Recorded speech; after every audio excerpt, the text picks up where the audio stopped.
భారతదేశాన్ని శాసించే అధికారం అంతర్జాతీయ న్యాయస్థానానికి కూడా లేదు పొమ్మనమని కేంద్ర ప్రభుత్వం తేల్చి చెప్పింది. ఐక్యరాజ్య సమితి అనుబంధంగా హ్యూజ్లో ఉన్నటువంటి అంతర్జాతీయ న్యాయస్థానంలో పాకిస్తాన్ ఒక అప్పీల్ చేసింది.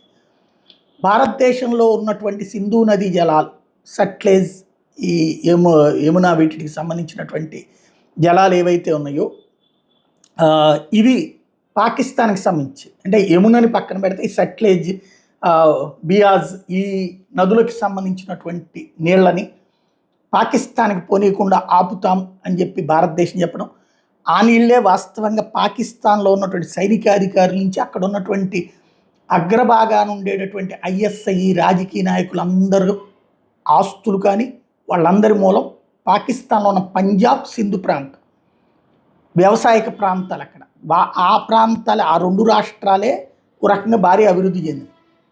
అక్కడి నుంచి పుట్టుకొచ్చే వాళ్ళే నాయకులుగా దేశం అంతా వెళ్తున్నారు. అలాంటి ప్రాంతాలకి నీళ్ళకి, మంచినీళ్ళకి కూడా కరువు అయ్యే ప్రమాదం ఉంది. కాబట్టి అది చేయడానికి వీల్లేదు, అవసరమైతే బాంబులు వేస్తాం, మిస్సైళ్ళు వేస్తాం, అది ఇది అని చెప్పుకొస్తున్నారు. చూస్తున్నాం, మొన్న ఆసిఫ్ మునీర్ గారు కూడా మాట్లాడేది.